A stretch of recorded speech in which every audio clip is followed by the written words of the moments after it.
welcome to today's video. Today I would like to share with you my understanding of how to avoid telling your GTI story in the wrong direction.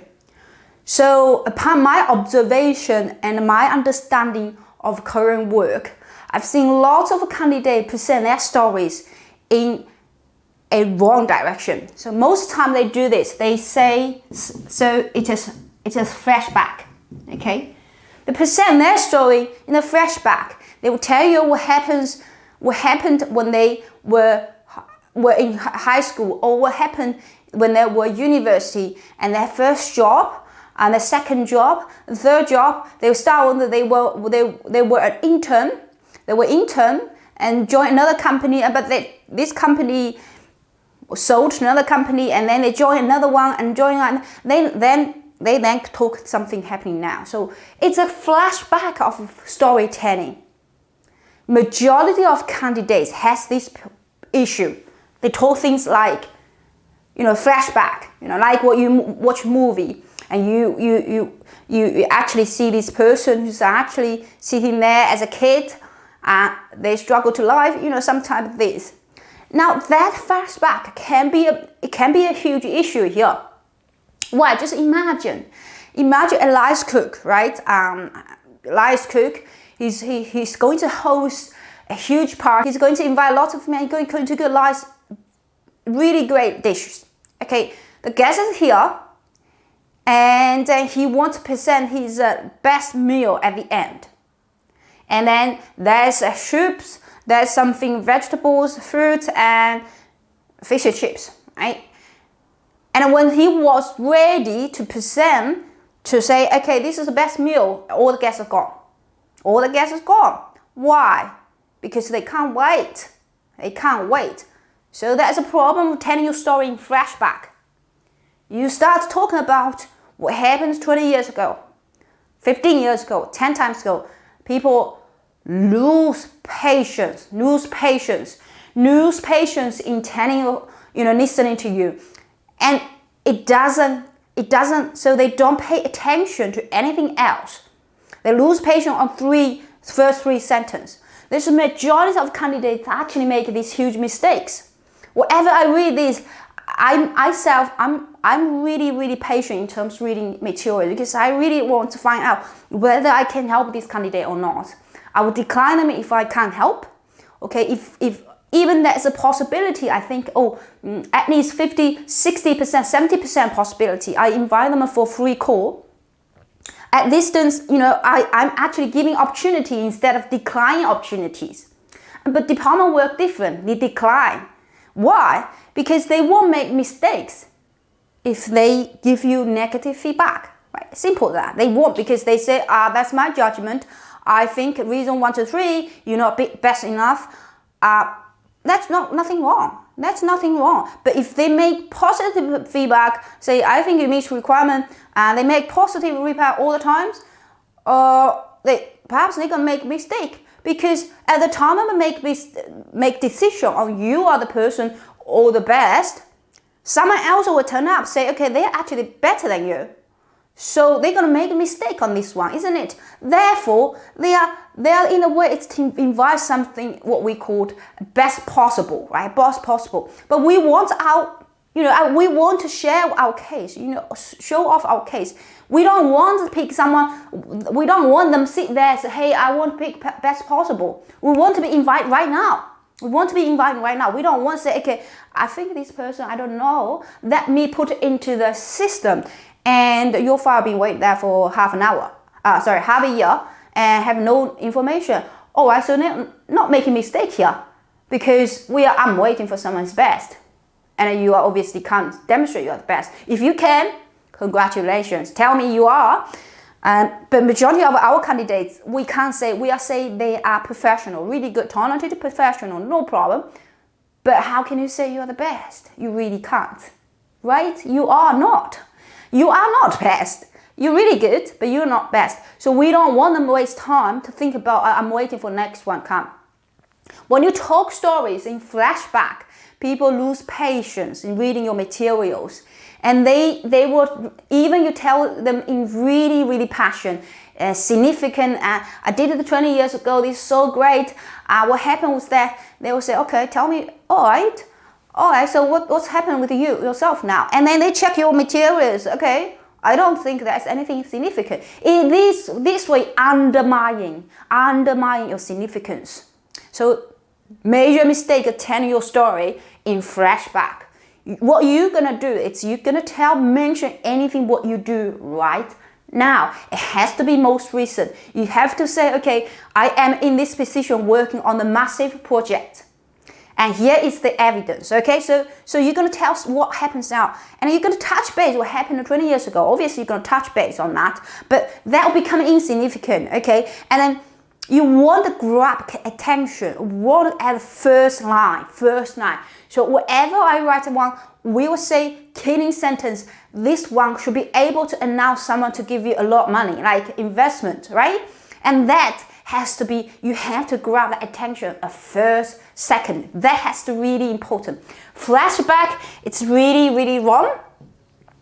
I'm not saying you don't have to, if you just graduated 3 years ago, you have nothing to talk, but you need to really focus what you're doing now, because technology's future is always better than now. And that is philosophy, what you hear working in this world. Past 10 years, like past 100 years, no. Future is worse. Okay, why is that? People's philosophy is different. Nowadays we believe future is better. And that's what, and then all the countries believe the same thing. That's why we focus on productivity. Okay, this is a new world here. Okay, so if future is best, which means your current situation is always better than your past situation. Okay, therefore you have to, the best one you want to present is what's happening right now. You don't want to mention too much, touch too much of what happens in the past. Obviously, if a candidate, for instance, we did have one who has no qualification, okay, no qualification, no higher education. In this way, are you ever going to mention anything about your qualification? No. Right? No, you don't want to mention, oh, I left school early when I'm 15 and I start working. No, man, people will focus, oh, wow, you have no qualification. Oh, that's a problem. But if you don't mention anything like that, you say, okay, I'm also now, I'm doing this startup company, and this company has been outperformed, and they attract A series, B series, C series funding, and we have acquired some of the clients, and the growth rate is 300%. And then you say, okay, you don't even need to mention anything about what happened in the past, really, isn't it? So this is a huge mistake, telling your story in flashback. A second mistake, what people tell story, it's they tell stories, they very passionate about telling without substantial kind amount of the evidence. Okay, no evidence. Okay, evidence. Okay. What do we mean by that? So they say, okay, I did this project like long time ago. It's awesome. I was the best person. I was leading the team, and then the clients, the budget is like 10 million US dollar. At the time, it was significant. Oh yes, all right. So that's hearsay. Okay, that's hearsay. Everybody come to Australia, come to the approach the talent officer, processing officer. They'll say, okay, I'm the best, and this is called a noise, because when you say anything hearsay without substantial amount of evidence, it's hearsay, and hearsay is noise. So everything you want to mention has to have something back up. Now, obviously, sometimes it's hard to get it back up, isn't it? It's hard. But so what you're going to do is you're going to look at it, not what you did. Okay? You're going to look what you have, what you can present. If you mention, okay, this project, I was awesome, I was team lead for this one, bam. Is this one substantially important to your whole claim? Okay, so if this is substantial, you're gonna bring all the evidence come together to make this happen, right? So I'm not saying you don't need to claim, be dishonest about, oh, actually I did, but what you did, it was your subject belief, right? Subject belief. Now the GTI text, although it's a subjective context as well, but it has a guidance, it has policy requirement, and this is kind of objective. Why is objective? So Australian English are going to have this understanding of, okay, if you tick the box, if you tick the box, they will not tick the box simply because you said so. Right? Simply because you said, yeah, I'm the best. Yeah, how am I going to demonstrate? Now, how are we going to demonstrate this? Okay, for instance, if you want to pick something, that is our significance. So what you're going to pick is, okay, is there any reference letters you can mention to this particular project? So reference letter, people got confused about that. They said an reference letter is someone going to write an email say, oh, you did work for this company. No, that's actually we want to avoid. Okay, you work, 1,000 people work for this company. What happens to you? Okay, so you don't want that. So reference letters, and that reference letters has to be really, really back up what we just mentioned. You can't just, you want to say, I did it awesome on project A. And a reference letter basically say you're honest person, you're your best friend whatsoever. Okay, yes, it's really, really hardworking. None of this, it's relevant. It's relevant. So you're going to have a reference letter really particular, pay attention to you just mention or what you want to pitch and you're going to focus that. Okay, reference letter. Anything you mentioned, oh, I did awesome work. What can we see the performance? You say, okay, yeah, you got a pay rise. Yes, that is evidence. Pay rise, yeah. That's okay. After that project, you saw exactly I was promoted. Promotion, yeah, promotion. So you said, oh, okay, I did an awesome job, but nothing happened. So your company didn't even recognize your work, and then you say you did an awesome job. It doesn't stand, you see, it doesn't stand. I'm not questioning your ability here, please be aware of that. I'm just talking about how to present a case.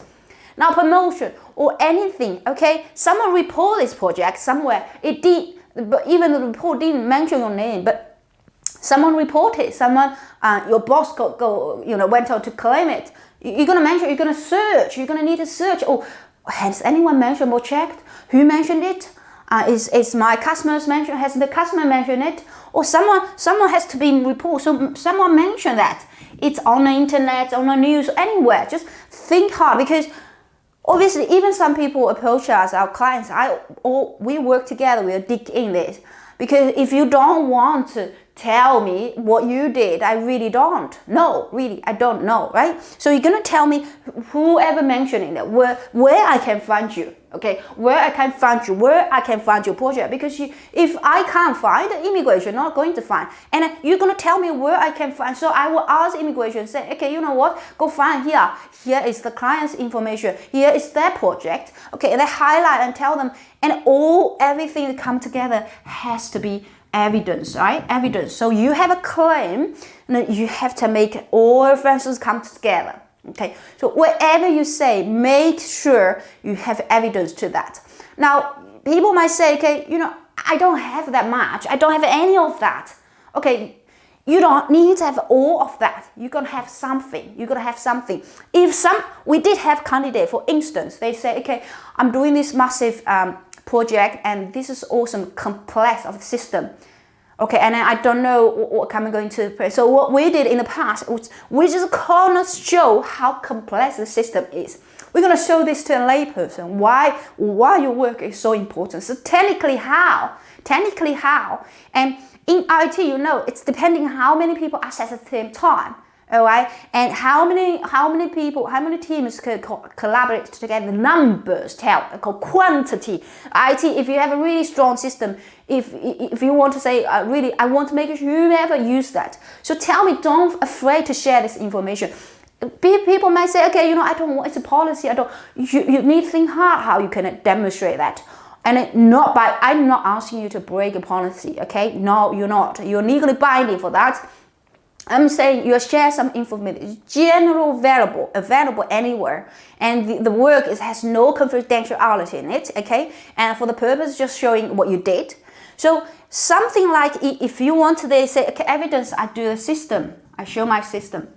How are we going to share this? Think creatively how people can actually access all the materials, but Generally speaking, you want evidence in documents. Okay, that's still the case, but department still can find, they're supposed to listen to videos. That's okay. This is okay. We can ask them to do that.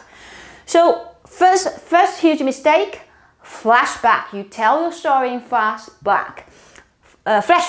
Second mistake, you tell your significance without evidence to back up. Okay. Third mistakes, I think it's really important. I want to mention this. Focus. You lack of a focus. You lack focus. You have to pitch yourself in one area. It doesn't have to be complex. It can be simple. People work for 20 years, 30 years. You're not going to tell everything that's trivial. That's something not insignificant. You talk project A, project B, and then talk thousands of them. Okay? And what makes you special? Not because you did thousands of things, but you did something that's outstanding and make yourself outstanding beyond your peer. And you're gonna focus.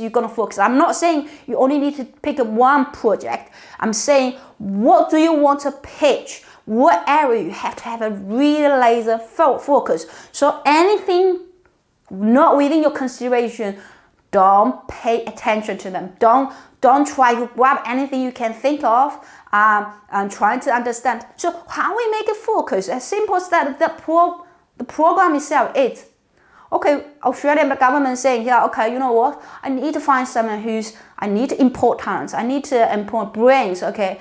They have to be useful for us. So first question, what Australia needs?